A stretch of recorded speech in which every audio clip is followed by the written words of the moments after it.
कूष्मांडा माता जी का दिन है। आज हमें इनकी सेवा अर्चना करनी है और आप देख सकते हैं, आप सभी भी माता रानी के दर्शन करिए। और अप्रत्यक्ष रूप से भौतिक प्रकृति के 3 गुणों तथा सत्व, रजो तथा तमो से संबंधित केवल भौतिक जगत की सृष्टि, पालन तथा संहार के लिए वे ब्रह्मा, विष्णु तथा शिव के 3 गुणावतार ग्रहण करते हैं। तो गाइस, आप सभी को बता दूं, मैं आ चुका हूं अपने घर के मंदिर में और माता रानी का आज चतुर्थ दिवस है। आप सभी को दिखाता हूं आज कौन सी माता जी का आज दिन है नवरात्र में। तो चलिए, मैं अपनी कल मैंने आप सभी को बताया भी था कि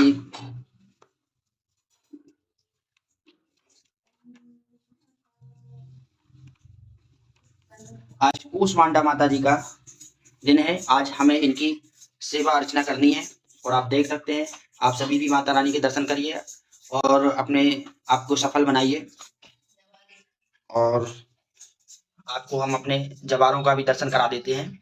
तो हमारे जवारे आप देख सकते हैं, इतने लगभग इतने बड़े बड़े हो गए हैं और जैसी सेवा होती है वैसे ही जवारों का भी प्रकट होना होता है।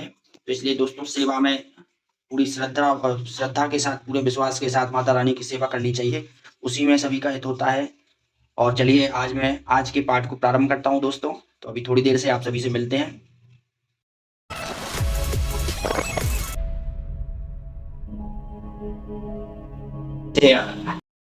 हे guys, welcome to my another blog and जय श्री राम। दोस्तों, आप सभी का बहुत बहुत स्वागत है आज के ब्लॉग में एंड दिस इज अंकित। और आप सभी को बता दूं, अभी जस्ट रिसेंटली मैं पाठ करके फ्री हुआ हूं, क्योंकि पाठ में लगभग दोस्तों सवा घंटे से 1.5 घंटे का समय लग जाता है। तो इस वजह से मैं थोड़ा सा थक भी जाता हूं। हालांकि ऐसा नहीं, ज्यादा थक जाता हूं, लेकिन उसमें कुछ नहीं, क्योंकि देवी मैया की सेवा करने में थोड़ा बहुत तो चलता है। और चलिए दोस्तों, आप सभी को बताता हूं कि उसके बाद मेरा देरी का प्लान क्या होता है। देखिए, मैंने आप सभी को बताया था कि कभी भी कोई भी व्यक्ति देवी मैया का पाठ कर रहा है, उनका भजन पूजन करता है, तो उसके साथ उसको फिर रेगुलर व्रत रहने की आवश्यकता है। तो मैं भी पास्ट मतलब व्रत रहता हूं। तो आज चौथा दिन है, चौथा दिवस है आज। तो दोस्तों, 4 दिन से मैं व्रत हूं, बट उसका एक रीजन है। ऐसा नहीं है, क्योंकि मुझे काफी ज्यादा वर्क रहता है, ब्लॉगिंग भी करनी पड़ती है, बोलना भी पड़ता है और बहुत ज्यादा वर्क भी रहता है। तो मुझे एनर्जी चाहिए पड़ती है। उसके लिए मैं क्या करता हूँ दोस्तों, सुबह से 1 गिलास दूध पीता हूँ, दूध वगैरह, और दूध के साथ में सुबह से एप्पल वगैरह या केला या, और फिर दिन भर कुछ नहीं लेता हूँ। उसके बाद शाम को फलाहार करता हूँ। गाइस, आप देख सकते हैं, मैं तो व्रत हूँ, लेकिन पूजा दे दनादन और लगी हुई है खाने के लिए। कहाँ से आया प्रसाद? मंदिर से। कौन लाया? माँ। अच्छा,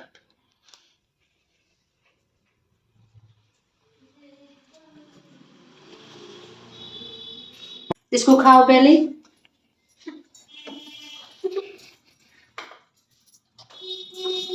आप कौन हो? गाइस, पूजा बोल रही है कि भैया आप मेरी वीडियो डाल देते हैं। आप लोग खुद बताइए कमेंट में, क्या हमने कोई राधे राधे। क्या हमने कोई ऐसी वीडियो डाली है जिसमें पूजा को कोई आपत्ति हो? बताओ, बोलो।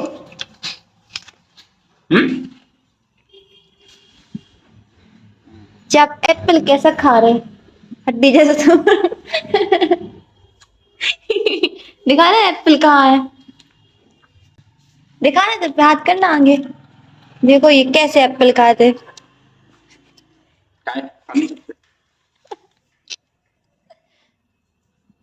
आपको कैसा लग रहा है एप्पल खा के? एप्पल खा के बड़ी ही आनंद की प्राप्ति हो रही है गाइस। एप्पल एक ऐसी चीज होती है जिसको खाने से बड़ा ही सुकून मिलता है। इसको खाने का भी एक तरीका होता है। खाने का तरीका मुझे नहीं है पता, पूजा को पता होगा, क्योंकि मैं तो ऐसे ही खाता हूँ। तो गाइस, परिवार के साथ थोड़ा बहुत समय स्पेंड करना चाहिए, क्योंकि उसमें बहुत ही अच्छा लगता है। और मैं तो आपसे हमेशा यही कहूंगा कि अपनी फैमिली के साथ थोड़ा बहुत समय दीजिए, क्योंकि यही वो समय होता है अंततः बाद में आपको पछताना ना पड़े कि आपने अपने परिवार को समय नहीं दे पाए। इस वजह से गाइस, मैं तो थोड़ा बहुत समय। तो गाइस, चलिए, मैंने जो आपसे वादा किया था, मैं उस वादे को पूर्ण करता हूँ। और दोस्तों, आप सभी को बता दूं, मैं आ गया हूँ अपनी श्रीमद् भागवतम प्रथम प्रथम स्कंद भागवत संदेश बुक को लेकर के। और दोस्तों, आप सभी से वादा करता हूँ, पर डे इस बुक को पढ़ूंगा आप सभी के सामने। लेकिन दोस्तों, आप सभी से एक गुजारिश है। देखिए, क्या होता है कि कई लोगों का बुक में मन लगता है, कई लोगों का बुक में मन नहीं लगता है। तो दोस्तों इस चीज़ को भी आज़मा के चलना है कि अगर मैं आप सभी के समक्ष इस बुक को प्रस्तुत कर रहा हूँ, तो दोस्तों बिल्कुल श्रीमद् भागवतम को रेगुलर सुनें, क्योंकि रेगुलर मैं आप सभी के सामने स्कंद पढ़ूँगा, उनका उनका जितना भावार्थ होगा मैं समझाऊँगा और उस तरीके की बात दोस्तों आप सभी को अच्छा भी लगेगा। तो दोस्तों मेरे साथ जुड़े रहिए और दोस्तों शुरुआत कर रहा हूँ। तो मुख्य पृष्ठ है दोस्तों, आप सभी देख सकते हैं और इसी तरीके से मैं बुक को पूरा का पूरा आप सभी के सामने रिप्रेजेंट करूंगा, क्योंकि दोस्तों मुझे उसी चीज़ में जिस चीज़ में मुझे स्वयं अच्छा लगता है मैं आप सभी को बताता हूं। तो दोस्तों मेरे साथ जुड़े रहिए और यहाँ से शुरुआत करते हैं। श्री गुरु गौराणी जयता कृष्ण द्वैपायन व्यासकृत श्रीमद् भागवतम। और इस बुक की शुरुआत में ही श्लोक लिखा हुआ है, कृष्णे स्वधामोपगते धर्म ज्ञाना दिवि सह कलो नष्ट दशामेश पुराण को अधुनो दिता श्रीमद् भागवतम। तो दोस्तों इस श्लोक से शुरुआत हो चुकी है और ये प्रथम पृष्ठ में अभी ऐसा कुछ भी नहीं है। चलिए, कुछ गुरुदेव भगवान जी के नाम लिखे हुए जिन्होंने इस बुक के लिए शुरुआत की है। तो दोस्तों इस बुक को थोड़ा बहुत देखते हैं। पूज्य गुरुदेव श्रील प्रभुपाद भक्ति सिद्धांत सरस्वती गोस्वामी महाराज जी को, और आमुख प्रस्तावना ईश्वर की प्रस्तावना वगैरह ये सब है। ये वोकेबलरी है जो कि जिसमें क्या क्या लिखा हुआ है, अध्याय 1 में क्या है, अध्याय 2 में क्या है, ये सब चीजें हैं और सभी अध्यायों के बारे में थोड़ा थोड़ा इसमें जानकारी दी गई है। दोस्तों अपन को पूरी बुक फिनिश करनी है, तो दोस्तों मेरे साथ बने रहिए, बहुत ही अच्छा लगने वाला है क्योंकि पूरी बुक अपन फिनिश करेंगे और ये हमने बिगड़ा उठाया है, तो आप मेरे साथ सपोर्ट करिए, मुझे बहुत ही अच्छा और बहुत मज़ा आने वाला है। दोस्तों कुछ ना कुछ आपको अवश्य मिलेगा इस बुक से और हमने भी काफ़ी दिन से प्लान बना रहा मैं काफ़ी दिन से प्लान बना रहा था दोस्तों कि आप सभी के सामने इस बुक को पढ़ा जाए और श्रीमद् भागवत का जो भी सार है आप सभी के समक्ष में आप सभी के समक्ष प्रस्तुत कर सकूं। तो दोस्तों शुरुआत करते हैं, ज़्यादा नहीं बोलूँगा क्योंकि इसमें भी मुझे बोलना ही है। तो अमुक लिखा हुआ है, हमें मानव समाज की वर्तमान आवश्यकता का ज्ञान अवश्य होना चाहिए। और यह आवश्यकता क्या है? मानव समाज अब किसी देश विशेष या जाति विशेष की भौगोलिक सीमाओं से बंधा नहीं है। यह मध्य युग की अपेक्षा अधिक व्यापक है और अब एक राज्य अथवा एक मानव समाज की सार्वभौम प्रवृत्ति परिलक्षित होती है। श्रीमद् भागवत के अनुसार आध्यात्मिक साम्यवाद के आदर्श समग्र मानव समाज की एक रूपता पर अथवा कहना चाहे तो न्यूनाधिक जीवात्माओं की समग्र शक्ति पर आधारित है। महान विचारक इसे सफल आदर्शवाद बनाने की आवश्यकता का अनुभव करते हैं। श्रीमद् भागवत द्वारा मानव समाज की इस आवश्यकता की पूर्ति हो सकेगी, अतः इसका शुभारंभ वेदांत दर्शन के सूत्र जन्माद्य यत से होता है, जिससे सामान्य हित के आदर्श की स्थापना हो सके। इस समय मानव समाज विस्मृति के अंधकार में नहीं है। इसने समग्र विश्व में भौतिक सुविधाओं, शिक्षा तथा आर्थिक विकास के क्षेत्र में तेजी से प्रगति की है, किंतु इस समाज के विराट बप्पू में कहीं न कहीं कुछ चुभन है, जिससे छोटी-छोटी बातों पर भी व्यापक रूप से झगड़े हो रहे हैं। अतः ऐसे दिशाबोध की आवश्यकता है जिससे सामान्य हित के लिए मानवता, शांति, मैत्री तथा समृद्धि के क्षेत्रों में एक हो सके। श्रीमद् भागवत से इस आवश्यकता की पूर्ति होगी, क्योंकि यह समग्र मानव समाज के पुनः आध्यात्मिकरण के लिए एक सांस्कृतिक भेंट है। श्रीमद् भागवत का पठन पाठन विद्यालयों तथा महाविद्यालयों में भी होना चाहिए, क्योंकि महान छात्र भक्त प्रहलाद ने समाज के आसुरी स्वरूप को बदलने के लिए भागवत में इसकी संस्तुति की है। कौमार आश्रित प्राज्ञो धर्मान भागवत नाहि दुर्लभम मानुष जन्म तद्य धर्मदम। और दोस्तों आप सभी को बता दूं, इन सभी पृष्ठों में भागवत के लिए एक महत्वपूर्ण प्रस्तावना और भूमिका दी गई है। क्योंकि इस प्रस्तावना और भूमिका को पढ़ने के उपरांत ही आप सभी को पता चलेगा कि हमें किस लिए भागवत पढ़नी चाहिए, उसका क्या सार होता है और क्या उसका महत्व होता है। तो यहाँ से लिखा हुआ है, मानव समाज में जो विषमता व्याप्त है उसका मूल कारण ईश्वर विहीन सभ्यता के सिद्धांतों का अभाव। परमेश्वर अर्थात सर्वशक्तिमान विद्यमान है, जिनसे प्रत्येक वस्तु का उद्भव होता है, जिनके द्वारा सबका पालन होता है और जिनमें विश्रांति के लिए सबका विलय होता है। भौतिक विज्ञान ने सृष्टि के परम स्रोत की खोज के लिए प्रयास किए हैं, वे अपर्याप्त है, किंतु तथ्य यही है कि जो अस्तित्व में है वह वस्तु का एक परम स्रोत है। इस परम स्रोत की व्याख्या सुंदर श्रीमद् भागवत की तर्कयुक्त में प्रमाणिक रूप से की गई है। श्रीमद् भागवत न केवल प्रत्येक वस्तु के परम स्रोत को जानने के लिए दिव्य विज्ञान है, अपितु ईश्वर से अपने संबंध को जानने और संपूर्ण ज्ञान के आधार पर मानव समाज की पूर्णता के प्रति कर्तव्य को पहचानने की दिव्य विज्ञान है। यह संस्कृत भाषा में भोजपुर पठनीय सामग्री है जिसका अब संस्कृत में अंग्रेजी में विस्तृत अनुवाद किया गया है, जिससे कि इसके सतर्क पठन मात्र से ईश्वर की भलीभांति जान सकेंगे। यही नहीं, इसका पाठक नास्तिकों द्वारा किए जाने वाले प्रहारों से अपनी रक्षा करने के लिए पर्याप्त शिक्षित बन सकेगा। इसके अतिरिक्त पाठक दूसरों को भी सुनिश्चित सिद्धांत के रूप में ईश्वर को स्वीकार करने में सक्षम हो सकेगा। श्रीमद् भागवत का शुभारंभ परम स्रोत की परिभाषा से होता है। यह श्रील व्यासदेव द्वारा रचित वेदांत सूत्र प्रणाली का प्रमाणिक भाष्य है, जो क्रमशः 9 स्कंदों में विकसित होकर भगवत साक्षात्कार की सर्वोच्च अवस्था तक पहुंचता है। दिव्य ज्ञान की इस महान कृति के अध्ययन हेतु मनुष्य में जिस एकमात्र योग्यता की आवश्यकता है वह है सावधानी के साथ एक एक पग आगे बढ़ा जाए और किसी साधारण पुस्तक की भांति पढ़ने में कूद फाद न मचाई जाए, अपितु इसके अध्यायों को क्रम पूर्वक एक एक करके पढ़ा जाए। संपूर्ण पाठ इस प्रकार व्यवस्थित किया गया है कि पहले मूल संस्कृत पाठ, उनका अंग्रेजी लिप्यांतरण, फिर संस्कृत शब्दों के पर्याय और तब अनुवाद तथा तात्पर्य दिए गए हैं, जिससे कि जब कोई प्रथम 9 स्कंदों को समाप्त कर ले तो उसे निश्चय ही भागवत साक्षात्कार हो। इसका 10वां स्कंद प्रथम 9 स्कंदों से भिन्न है, क्योंकि इसका सीधा संबंध भगवान श्री कृष्ण की दिव्य लीलाओं से। जब तक प्रथम 9 स्कंदों को पढ़ नहीं लिया जाता है, तब तक 10वें स्कंद के प्रभावों को ग्रहण नहीं किया जा सकता है। यह ग्रंथ 12 स्कंदों में पूरा हुआ है। इसमें से प्रत्येक स्कंद अपने आप में स्वतंत्र है, किंतु सबों के लिए उत्तम होगा कि वे क्रमशः एक के पश्चात दूसरे स्कंद को छोटे छोटे टुकड़ों में पढ़े। श्रीमद् भागवत को प्रस्तुत करते हुए अपनी न्यूनताओं को स्वीकार करता हूं, किंतु फिर भी मुझे विश्वास है कि श्रीमद् भागवत के निम्नलिखित कथन के आधार पर विचारक तथा समाज के नायक इसका सम्यक स्वागत करेंगे।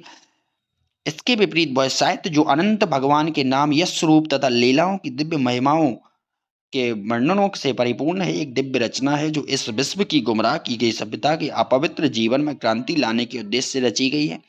ऐसा दिव्य साहित्य भले ही अनियमित रूप से प्रणीत हो, किंतु उसे पवित्र एवं धर्मनिष्ठ साधु जनों के द्वारा सुना, गाया और स्वीकार किया जाता है। ओम तत्सत।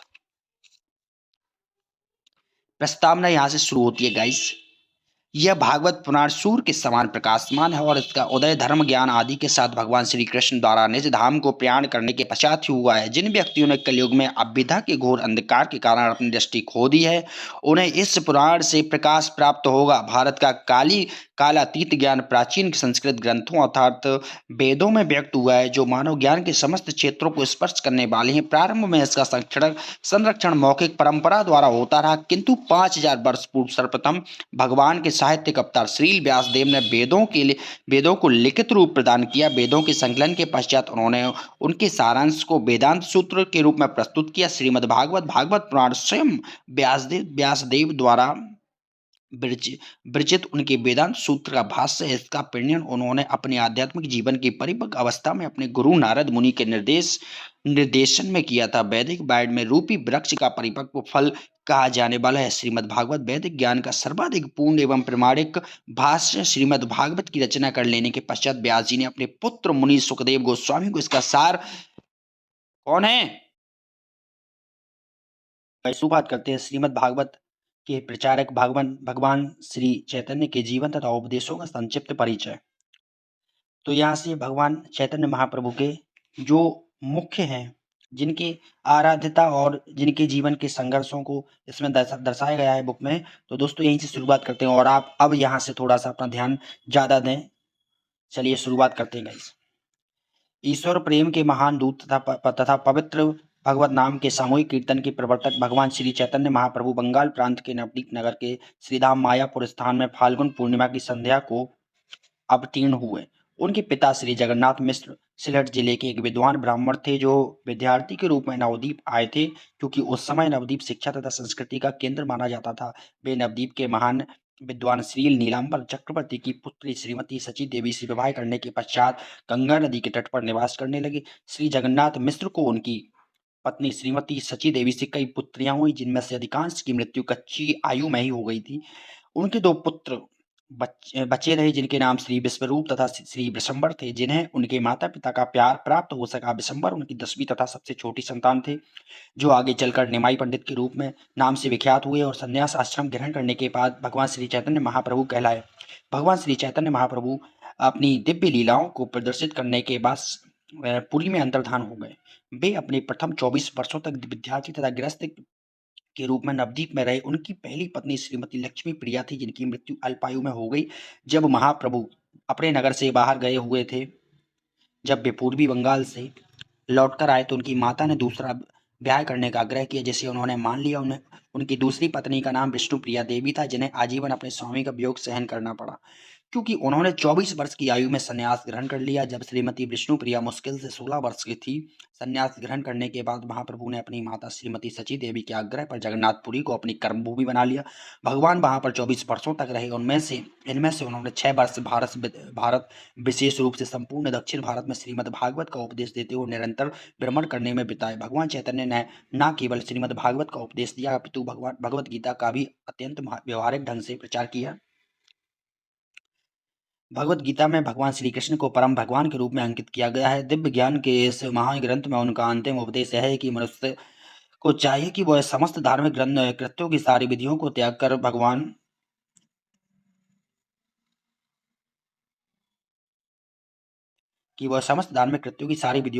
उन्हें भगवान श्री कृष्ण को ही एकमात्र पूजनीय स्वामी के रूप में स्वीकार करे। फिर उन्होंने अपने सभी भक्तों को आश्वस्त किया कि वे समस्त पापों से उनकी रक्षा करेंगे, अतः उन्हें किसी प्रकार की चिंता नहीं करनी चाहिए। दुर्भाग्यवश भगवान श्री कृष्ण के प्रत्यक्ष आदेश तथा भगवत गीता के उपदेशों के बावजूद अल्पज्ञानी लोग भ्रमवश उन्हें केवल एक महान ऐतिहासिक व्यक्ति मान लेते हैं, अतएव वे उन्हें आदि भगवान के रूप में स्वीकार नहीं कर सकते। ऐसे अल्पज्ञ लोग उनके अंध भक्तों द्वारा गुमराह किए जाते हैं। इस प्रकार बड़े बड़े विद्वानों तक ने भगवत गीता के उपदेशों की गलत व्याख्याएं की। भगवान श्री कृष्ण के तिरोधान के बाद अनेक उद्भट विद्वानों ने भगवत गीता पर सैकड़ों टीकाएं की हैं, और इनमें से प्राय प्रत्येक टीका खुद के कुछ स्वार्थ से प्रेरित है। भगवान श्री चैतन्य महाप्रभु साक्षात भगवान श्री कृष्ण है, किंतु इस बार वे जन सामान्य को तथा साथ ही धर्मविदों एवं दार्शनिकों को समस्त कारणों के कारण आदि भगवान श्री कृष्ण की दिव्य स्थिति के विषय में उपदेश देने के लिए एक महान भागवत के रूप में प्रकट हुए। उनके उपदेश का सार यह है कि ब्रजभूमि वृंदावन में ब्रज के राजा नंद महाराज के पुत्र के रूप में प्रकट होने वाले भगवान श्री कृष्ण पूर्ण पुरुषोत्तम भगवान परमेश्वर है और सबों के द्वारा पूज्य। वृंदावन धाम भगवान से अभिन्न है, क्योंकि भगवान के नाम यश रूप तथा उनकी अभिभाव स्थली परम ज्ञान के रूप में भगवान से अभिन्न है, अतः वृंदावन धाम भगवान के ही समान पूज्य है। भगवान की दिव्य पूजा का सर्वोच्च रूप ब्रजभूमि की गोपिकाओं द्वारा प्रदर्शित भगवत प्रेम के रूप में प्रकट हुआ। भगवान श्री चैतन्य महाप्रभु इस विशुद्ध प्रक्रिया की संस्तुति पूजा की सर्वोत्तम विधि के रूप में इस प्रक्रिया की संस्तुति करते हैं।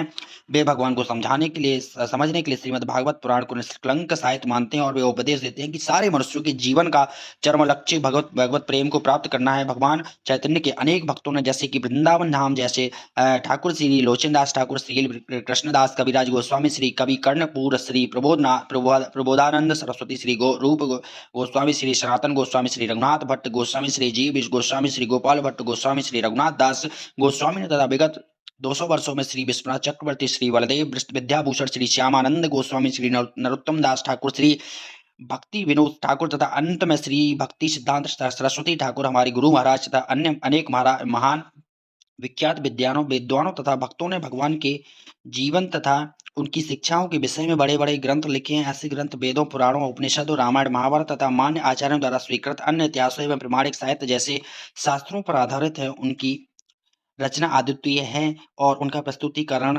अतुलनीय है, और वे सब दिव्य ज्ञान से परिपूर्ण है। दुर्भाग्यवश विश्व के लोग अब भी उनसे अनजान हैं, किंतु जब यह सारा साहित्य, जो मुख्य रूप से संस्कृत तथा बंगला में है, विश्व के सामने प्रकाश में आएगा और जब विचारशील लोगों के समक्ष प्रस्तुत होगा, तब यह और गाइस ये गुरुदेव श्री श्रीमद एसी भक्ति वेदांत स्वामी प्रभुपाद संस्थापक आचार्य अंतर्राष्ट्रीय कृष्णावरण संघ कृष्ण कृपा मूर्ति जी,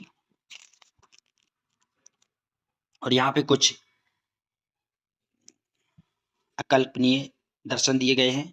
चलिए, सर्वप्रथम श्रील जगन्नाथ दास बाबा जी महाराज श्रील भक्ति विनोद ठाकुर के आध्यात्मिक गुरु, श्रील भक्ति विनोद ठाकुर जी कृष्ण भावनामृत से संपूर्ण जगत को लाभान्वित कराने वाले कार्यक्रम के प्रणेता, और श्रील भक्ति सिद्धांत सरस्वती गोस्वामी महाराज श्रील एसी भक्ति वेदांत स्वामी प्रभुपाद के आध्यात्मिक गुरु, श्रील गौरी किशोर दास बाबा जी महाराज श्रील भक्ति सिद्धांत सरस्वती गोस्वामी महाराज के आध्यात्मिक गुरु, और श्रील भक्ति विनोद ठाकुर के अतरंग शिष्य, और ये हमारे श्री पंच तत्व अपने पार्षदों से घिरे हुए भगवान श्री कृष्ण चैतन्य श्री कृष्ण के गौर सुंदर अवतार है। भगवान श्री कृष्ण के आदर्श भक्त के रूप में अवतरित होकर उन्होंने अपने अनुकरणीय आचरण द्वारा भगवत प्रेम की शिक्षा दी। श्री चैतन्य महाप्रभु जी।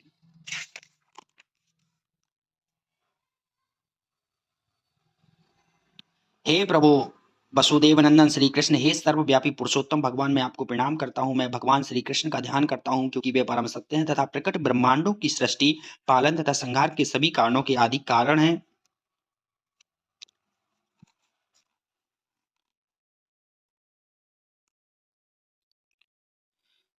दिव्य पुरुषोत्तम भगवान अप्रत्यक्ष रूप से भौतिक प्रकृति के 3 गुणों तथा सत्व, रजो तथा तमो से संबंधित केवल भौतिक जगत की सृष्टि, पालन तथा संहार के लिए वे ब्रह्मा, विष्णु तथा शिव के 3 गुणावतार ग्रहण करते हैं।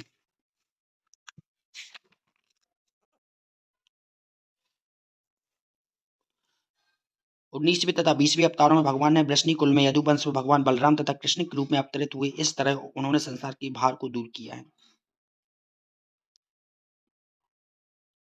कलयुग के अज्ञान रूपी अंधकार में पड़े हुए व्यक्तियों को सूर्य के समान तेजस्वी श्रीमद् भागवतम ही ज्ञानोदीप्त कर सकता है। ये सटीक बात है दोस्तों। कलयुग के अज्ञान रूपी अंधकार में पड़े हुए व्यक्तियों को सूर्य के समान तेजस्वी श्रीमद् भागवतम ही ज्ञानोदीप्त कर सकता है। तो गाइस आज के लिए इतना ही, क्योंकि वीडियो ज़्यादा लेंदी हो जाएगी और आप सभी से आग्रह है वीडियो को पूरा देखें, जिससे कि आपको भी भागवत पुराण का पूरा टोटल आपको नॉलेज हो सके कि कहाँ तक क्या है। और आज हम आ चुके हैं इस पेज तक। यहाँ पे मैंने इसको लगा दिया है जिससे कि मुझे याद रहे कि कल मुझे कहाँ तक पढ़नी है। दोस्तों अभी बुक को बंद कर देता हूँ और ब्लॉग को एंड करता हूँ। तो गुड नाइट दोस्तों, जय श्री राम। परिवार के साथ भी देता हूँ।